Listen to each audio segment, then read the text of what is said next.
Thank you so much. कितना उदासपन है, अब 2 ही हफ्ता हुआ था। बहुत ज़्यादा उदास हूँ मैं, बहुत ही सैड हूँ मैं, बहुत ही अनएक्सपेक्टेड था मेरे लिए ये, और सिर्फ मेरे लिए नहीं, बाकी घर वालों की आंखों में भी मुझे वो चीज़ दिखाई दिया।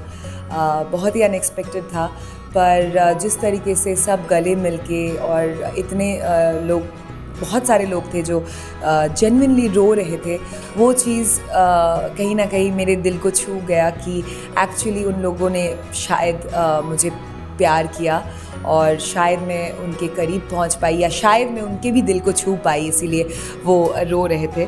जब आपको एपिसोड दिखेगा तो आपको शायद दिखाया जाएगा।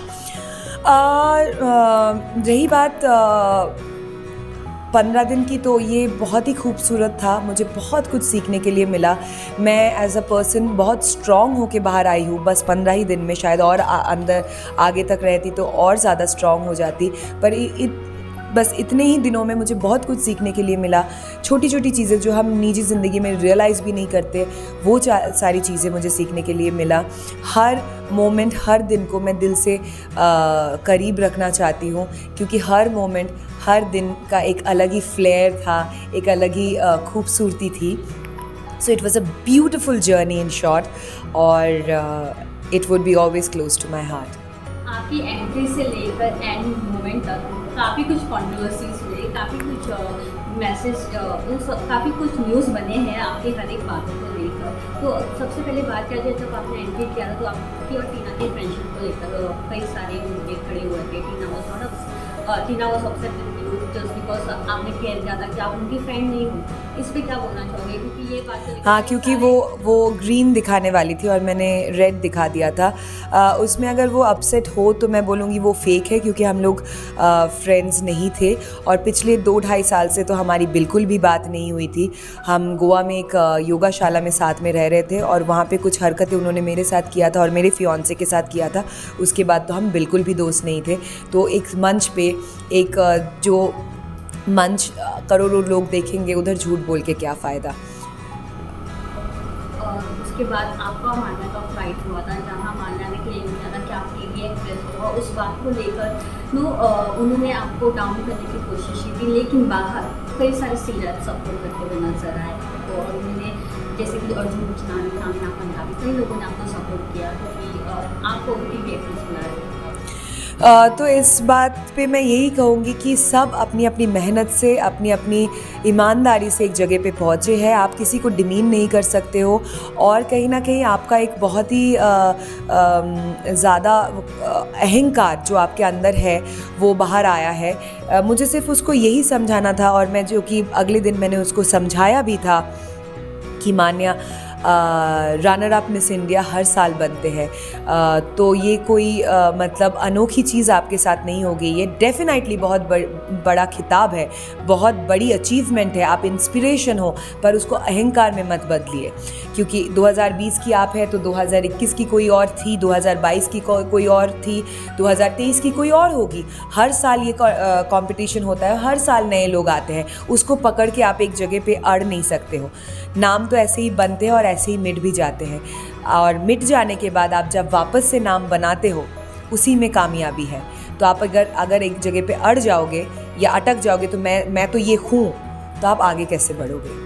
उस समय जब आपका मान्या का झगड़ा हुआ था, कई सारे वहाँ पे कंटेस्टेंट थे जो कि टीवी एक्टर होते हैं, लेकिन किसी ने ऑब्जेक्शन नहीं उठाया था इस बात को लेकर। आपको लगता है घर वालों ने मान्यता से इस बात को लेकर कोई ओपिनियन नहीं रखा, या उसके सामने क्लियर नहीं किया? उस समय सिर्फ प्रियंका थी, और मुझे प्रियंका से उम्मीद थी कि वो कुछ बोलेंगी, पर उन्होंने कुछ भी नहीं बोला। इनफैक्ट वो उल्टा आके मुझे बोल रही थी कि तूने ऐसा कैसे उसको बोल दिया। तो मैंने प्रियंका को वही समझाया कि सुन, मैंने जो भी बोला वो मेरा रिएक्शन था, एक्शन तो उसने दिया। उसने मुझे बोला हाँ हाँ देखा है तुमने क्या भी प्ले किया है, बस टीवी एक्ट्रेसेस है, सारे टीवी एक्ट्रेसेस आ गए हैं और टीवी में बिचेस प्ले करते हो आप लोग, ऐसा कुछ बोला था। तो उस टाइम पे मुझे लगता है कि प्रियंका वॉज प्लेइंग स्मार्ट, क्योंकि कहीं ना कहीं उसको लगता था कि मैं भी बहुत स्ट्रॉन्ग हूँ एज अ कंटेस्टेंट, और जो कि मैं थी। तो she was just playing smart. Even weekend के बाद में इसका मुद्दा नहीं बना था। You feel bad about it? No, I don't feel bad about it, क्योंकि अगर आप बिग बॉस के घर में हो तो बहुत सारी चीज़ें होगी, पर आप पकड़ के रखोगे तो आपका दिल थोड़े दिन बाद इतना भारी होने लगेगा कि आप आगे ही नहीं बढ़ पाओगे। मैंने उसके साथ शायद 2-3 दिन बाद इस बात को लेके बात की थी मान्या के साथ, और उनमें इतनी सी मैच्योरिटी मुझे दिखी कि वो मेरी बात सुनी, मतलब सुनने एटलीस्ट माना कि नहीं माना वो मुझे नहीं पता, बट एटलीस्ट इतना उनमें पेशेंस था कि वो बैठ के मेरी बात सुनी, और शायद वो भी जो चीज़ें हो चुकी है उसको पीछे रख के मेरे साथ बातचीत करने लगी, और मैं भी जो चीज़ें पीछे हो चुका था उसको पीछे रख के बातचीत करने लगी, क्योंकि हीट ऑफ द मोमेंट में कभी कभी ऐसा हो जाता है। अगर आप सेकेंड फाइट की बात किया जाए तो आपका और बॉडी का फाइट हुआ था, छोटी सी बात को तो काफ़ी भी बड़ी बन गई थी, इसमें क्या बोलना चाहोगे? जहाँ इस बात को लेकर कई सारे मुद्दे भी बने, पनिशमेंट्स भी मिली है लोगों को, तो क्या बोलना चाहोगे?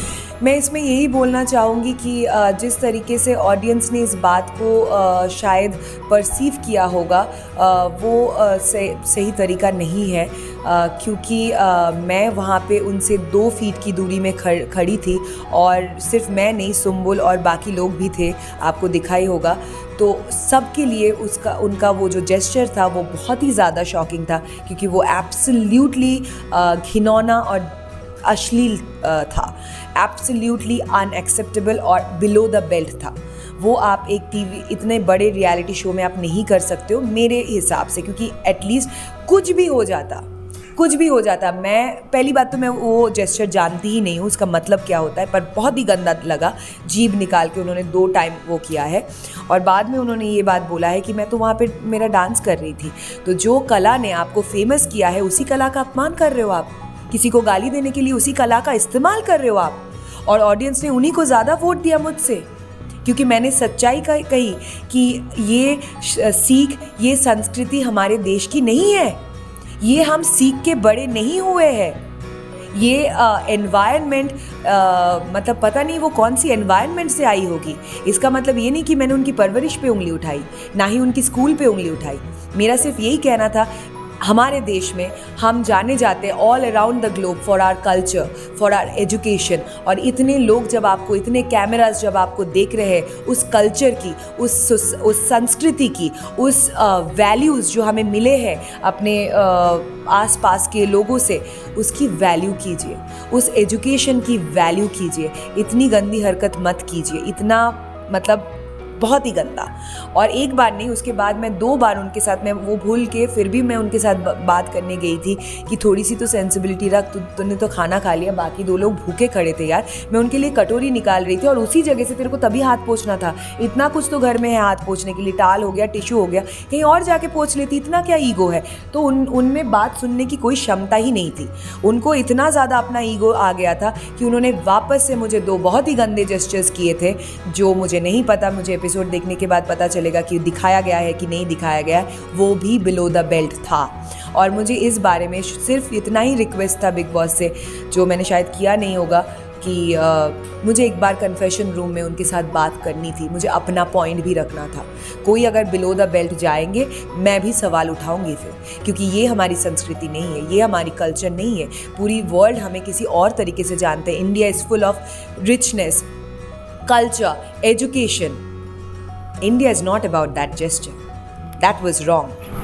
मैंने कहा कि उसको स्टैंडर्डाइज किया जा रहा है, उसको गाँव को बोलकर। मैंने गाँव की बात कभी नहीं उठाई, पता नहीं ये बात कहाँ से आई, शायद किसी और ने आसपास से बोला होगा। मैंने तो उसको गाँवटी तो कभी नहीं बोला, मैंने ये वर्ड निकला था, मैंने सिर्फ यही बोला था। और स्टैंडर्ड का ना एक डेफिनेशन हो चुका है हमारे दिमाग में, हमारे साइकोलॉजी में, जिसमें लोगों को लगता है अरे स्टैंडर्ड बोल दिया मतलब क्लास मीन कर रही है। मेरे हिसाब से स्टैंडर्ड का वो मतलब नहीं है। स्टैंडर्ड जो इंग्लिश वर्ड है, उसका मतलब ये है कि आपका बात करने का एक स्टैंडर्ड हो सकता है, जो स्टैंडर्ड शायद मेरे से मैच नहीं करता है। आपने एक जेस्चर किया, वो जेस्चर का स्टैंडर्ड मेरे से मैच नहीं करता है, और उस पॉइंट में मैंने यही बोला था, यार उसका जो स्टैंडर्ड है ना, दिख ही रहा है, उससे दिख रहा है उसने क्या किया। इसी बात को लेकर कोहली के बेस्ट फ्रेंड आए थे, उन्होंने कहा कि आप लोगों का एक टीम बन चुका है, और वो मुझे नॉन टीवी वाले लोग। और वो मुझे पता नहीं स्टैन ने क्यों बोला, क्योंकि स्टैन मुझे काफ़ी जेन्युइन इंसान लगते हैं। Stand is a honest person. पता नहीं क्यों उन्होंने सडनली बोला, क्योंकि एक्चुअली वहाँ पे किसी ने कुछ नहीं बोला। वहाँ पे टीना मौजूद थी, वहाँ पे शालीन मौजूद था, वहाँ पे गौतम मौजूद था, वहाँ पे निमृत मौजूद थी। सब शॉक्ड होके देख रहे थे, और सुम्बुल को इतना ज़्यादा शॉक लगा उस जेस्चर से, मतलब क्या है ये, वो शिवर करके रोने लग गई थी। अगर वो फुटेज कभी वूट में मिले या किसी को मिले तो वापस से उस फुटेज में जाके देखना, किसी ने आवाज़ नहीं उठाई, सब चुप थे। इनफैक्ट निमृत बोल रही थी, श्री चुप हो जाए, श्री चुप हो जाए, इट्स ओके, तुझे मुँह लगने की ज़रूरत नहीं है, क्योंकि जो हुआ सबको दिख गया है, सबको दिख गया है। पर ऑब्वियसली आप अगर इतना घिनौना कोई एक्शन मुझे दोगे तो मेरा रिएक्शन तो जायज़ है, और मैंने तो इतना कुछ बिलो द बेल्ट बोला भी नहीं। मतलब इतना क्या तमाशा खड़ा कर दिया स्टैंडर्ड की बात पे। ठीक है, चलो कुछ रूल्स है, बिग बॉस ने शायद बोला होगा कि ये शब्दों का इस्तेमाल नहीं कर सकते हो, पर आपने एक बार भी मुझसे पूछा कि किस सेंस में मैंने उस शब्द का इस्तेमाल किया था? नहीं पूछा। मेरा सेंस ये था, मैंने कोई क्लास नहीं बोला, कोई upper class, lower class, middle class या हायर क्लास, या ये नहीं मीन किया था। My meaning of standard was like, तुम्हारी जो बात करने की या जेस्चर्स करने की स्टैंडर्ड है वो मुझसे मैच नहीं करता है भाई। मैं इतना नीचे नहीं गिर सकती हूँ ये सब करके, क्योंकि I respect television, I am from television, I respect TV, I respect my audience. जो हमें देखते हैं उनकी रिस्पेक्ट करना चाहिए, और ये नहीं करना चाहिए। यू बिलीव वहाँ पे 2 ग्रुप बन चुके, टीवी वर्सेस नॉन टीवी? नहीं, एक्चुअली नहीं, क्योंकि आपको जब कल का एपिसोड दिखेगा, और ऑलरेडी लास्ट वीक के कुछ एपिसोड्स में आपको दिख ही गए होंगे, नॉन टीवी के तो एक ग्रुप डेफिनेटली बने हैं। मैं भी अगेन नॉन टीवी नहीं बोलूँगी, वो लोग भी लाइक कोई सिंगर है, कोई डांसर है, कोई पॉलिटिशियन है, तो उनका तो एक ग्रुप है ही, पर टीवी का वालों का कोई ग्रुप नहीं था। ये हो सकता है कि हम एक दूसरे के साथ कनेक्ट कर रहे थे, पर ऑलरेडी लास्ट वीक में आपको दिख चुका होगा कि गौतम और शालीन के बीच में बिल्कुल भी नहीं बन रही है और अनबन चल रही है। अगर ग्रुप ही होता तो अनबन के बावजूद भी हम एकदम हाथ पकड़ के खड़े होते कि नहीं भाई, ये अब हमारा ग्रुप है। जैसे उस दिन स्टैन एकदम से खड़ा होकर गौरी के लिए बोला, यार तुम लोग सब चढ़ गए उस पर।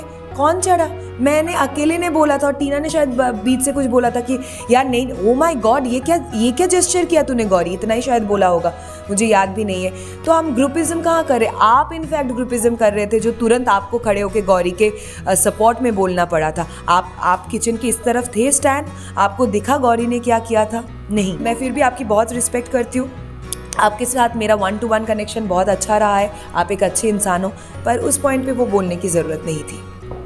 लास्ट में मैं ये कहना चाहूँगी, जिस वीकेंड के बाद में देखते हैं संभल के फादर आए तो उसने टीना को प्रेम किया कि उसने फिर संभल के बारे में काफ़ी कुछ फैलाया है। आप इस पर कितना एग्री करते हैं? मैं उन लोगों के ग्रुप में या उनके साथ तभी मैं थी नहीं, पर अगर अंकल ने बोला होगा तो डेफिनेटली किया होगा, और मैं पहले से उसको जानती हूँ, क्योंकि वो जोड़ियाँ बनाती है फिर जोड़ियाँ तोड़ती भी है, क्योंकि ये सब मजाक में होता है, उसको लगता है। तो अगर अंकल ने ये बोला है, मैं उनकी बहुत रिस्पेक्ट करती हूँ, एंड थैंक यू अंकल, आप कल आके ये चीज़ आपने बोला, तो आई होप कहीं ना कहीं सुम्बुल को इसकी एहसास होगी, और वो जैसी है स्ट्रॉन्ग शेरनी की तरह वैसे वो खेल सके, क्योंकि वो कहीं ना कहीं दब चुकी थी, खो चुकी थी। पर अगेन जैसे सलमान सर ने बोला कि हर कोई यहाँ पे इंडिविजुअली आए हैं, इंडिविजुअल है, और आप अगर अपने इमोशंस को लेके किसी पे डिपेंड हो रहे हैं और वो इंसान अगर आपको मैनिपुलेट कर रहे हैं तो वो इंसान की गलती नहीं है। तो मुझे लगता है कि सुम्बुल को इस पॉइंट पे समझ जाना चाहिए, जब आपने इतनी खूबसूरत सा एक ज्ञान उसको दिया, उसके लिए कविता भी लिखी आपने, तो उसको भी इस पॉइंट पे समझ जाना चाहिए कौन उसको मैनिपुलेट करने की कोशिश कर रहा है और कौन उसके लिए जेन्युइनली खड़े हो सकते हैं। बिल्कुल नहीं, गेम है। Thank you.